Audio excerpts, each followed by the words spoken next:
Hey guys, welcome back to another installation of Judging Books by Their Covers.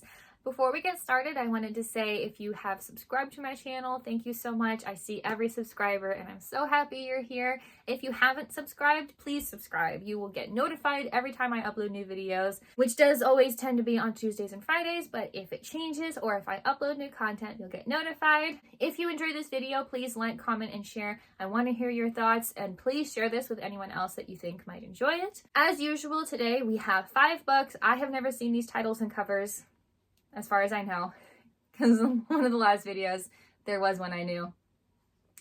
But as far as I know, I don't know these covers or their titles, and I will be reacting to them for the very first time, judging them politely and respectfully, and then placing them into a rank, from 1 at the top being, I'm most likely to pick this up and take it home without even reading the back, to 5 being, I would definitely need to read the back, and even then, I'd still have to think about it. Maybe, maybe not.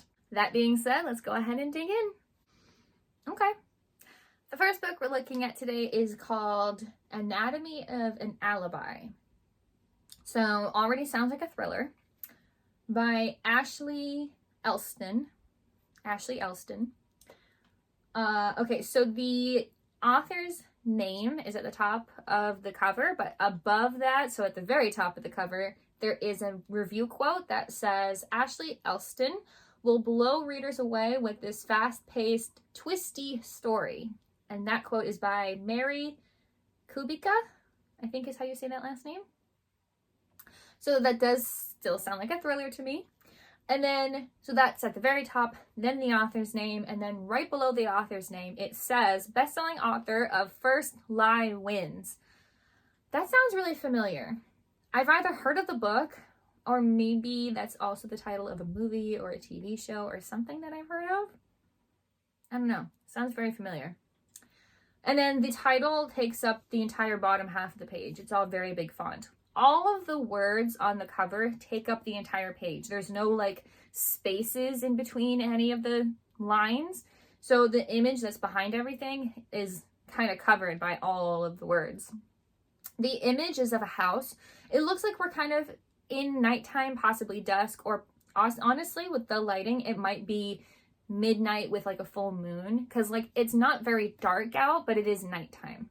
So the house, like the view that we're looking at the house from is, we're looking at it like we're almost in like a drone flying by, because we're looking at the outside of the house, but we're not looking at it from directly above.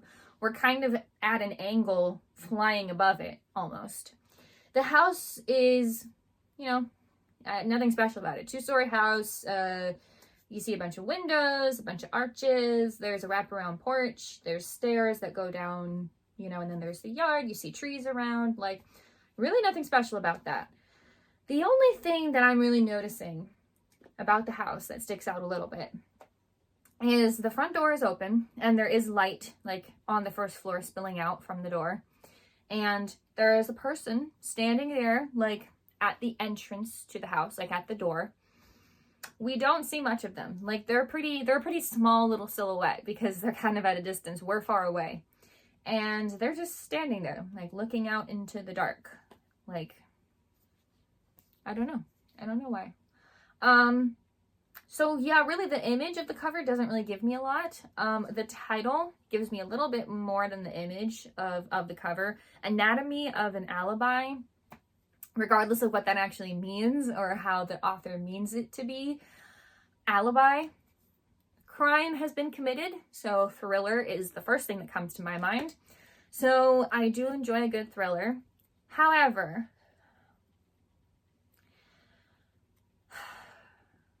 I do like the idea of picking up this book and possibly like reading the blurb. It does make me interested to know that she is also the best-selling author of First Lie Wins. I don't know where I've heard that before, but I like that title so much. I don't know. There's something about this book that I'm just like, I like the concept that I'm picturing with the title, but other than that, I'm not getting much, so I don't know what else to think from this book, just other than that it's a thriller. So because of that, I'm thinking, I'm going to put this in the middle. Then this is going to go at number 3. I'm pretty in the middle about this. I am interested in the thriller, but yeah, I would have to pick it up and really know what it's about before I was like, yeah, let's take it home. Well, this is intriguing. The next book we're looking at today is called, I hope I'm going to pronounce this correct, Isola? Isola? I-S-O-L-A? Isola? I'm going to guess that's how you pronounce the title. The author is Allegra Goodman. It's funny, I usually have a tougher name pronouncing the names, not the titles. So it's Isola, a novel by Allegra Goodman. At the very top of the cover, it says best-selling author of Sam. And Sam is all in caps, like all capitalized. So I'm thinking Isola is a name and Sam is also a name. So it's like both of these books are about people or specific characters. This is also, there is a sticker on it that says Reese's Book Club, and I do tend to read some of those books, so that does interest me a little bit. Now, the title obviously doesn't give me much, just a person's name, right? Just some story involving a person. What does give me some intrigue, that does definitely catch my attention, is the image that's going on behind the title. The title is, honestly, this is pretty unique. The title is going down the page vertically. So the name Isola is just down the page vertically in a line. And then the author's name kind of cuts through the L and the A at the end of the name and goes through horizontally still. Now, the image behind this is definitely what catches my attention first. We are looking at what looks like a photograph to me of a cliff overlooking the ocean, or at least a sea, because it does look like there's some waves in there, so I don't think it's like a smaller body of water or a river or something. And on the cliff, because we're pretty close to the cliff, like it doesn't take up a lot of the page. Most of the page we're looking at the open ocean and then the fog in the distance that covers the line, like, you know, where the sea meets the sky. So on the cliff, overlooking the ocean, is a figure, a silhouette of a person. It's basically a shadow. Can't tell any other details.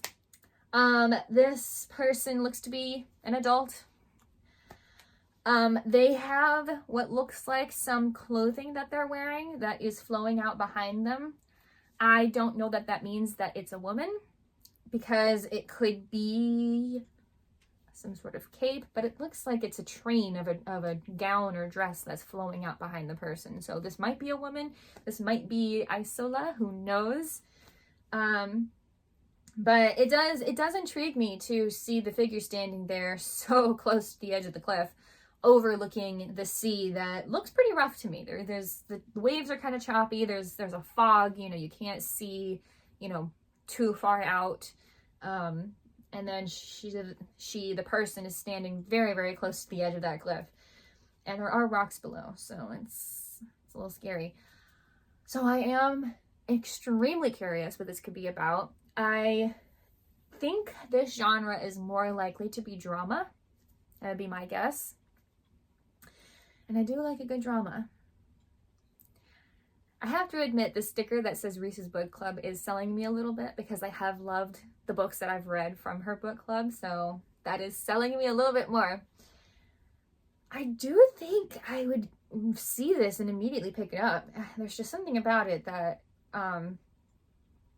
just makes me incredibly curious. So because it doesn't feel like number 1, I'm going to put this book at number 2. This looks cute. I say that laughing because the word murder is like the first thing you see, and all I want to say is this looks cute. So the next book we're looking at today is called The Murder at World's End by Ross Montgomery. I say Ross and I think friends. The author's name is at the very bottom of the page, and then right above that it says #1 New York Times bestselling author.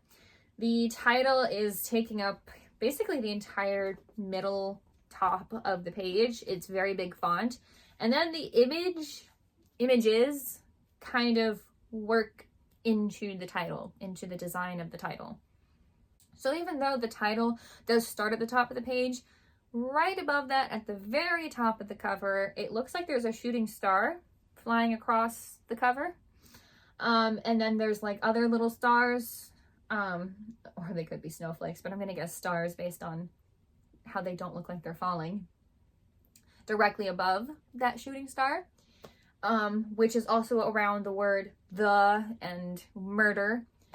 And below those words, before we get to the rest of the title, there is a house, more like a manor or a mansion. It's humongous. It's got an amazing entrance and so many windows and possibly a lot of rooms.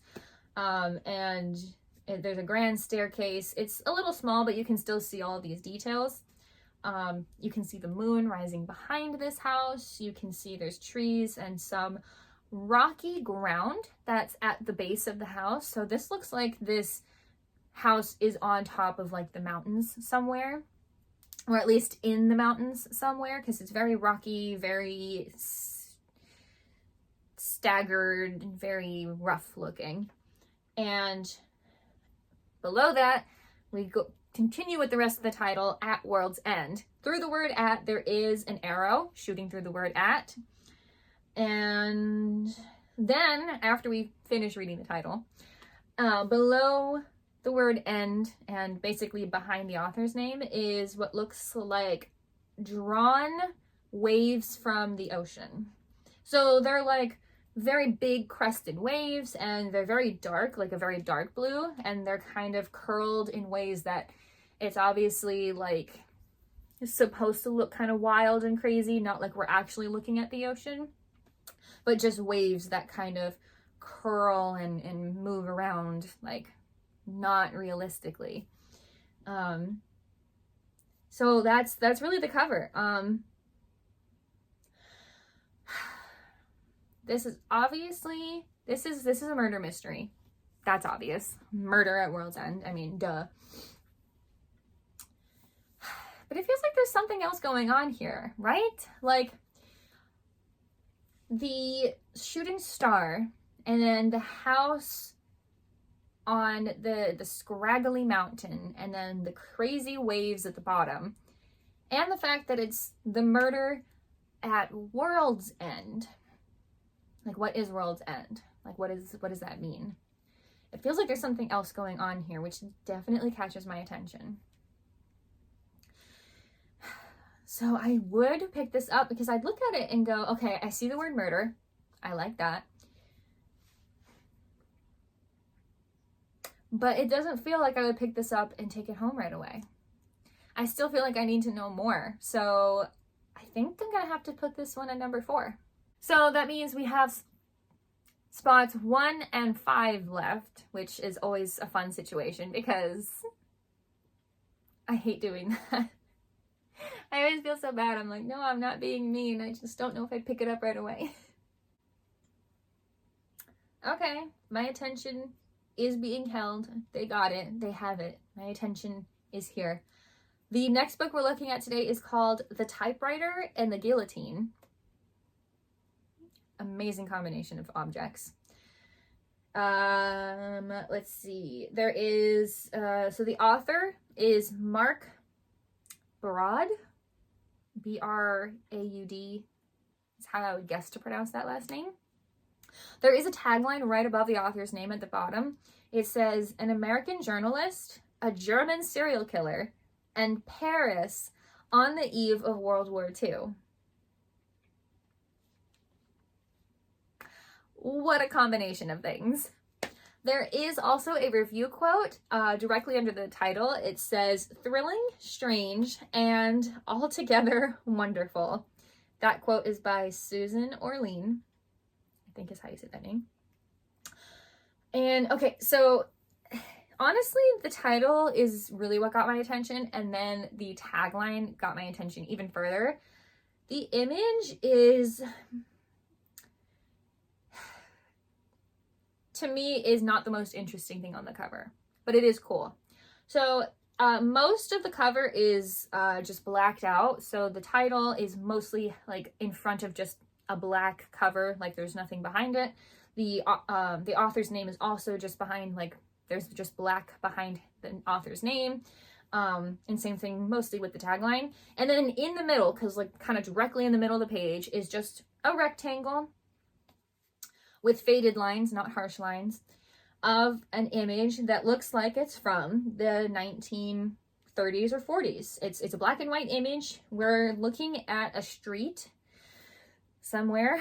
Like it's nighttime, it's raining, there are street lights on, the road looks wet, the car that is in the street that we can see, because it looks like we're at an intersection maybe, looks very old. I'm not good at guessing what years cars are from, but yep, I would guess it's old. There is a person standing closer to us, like closer to the foreground, that is holding an umbrella, is wearing a hat, like a coat.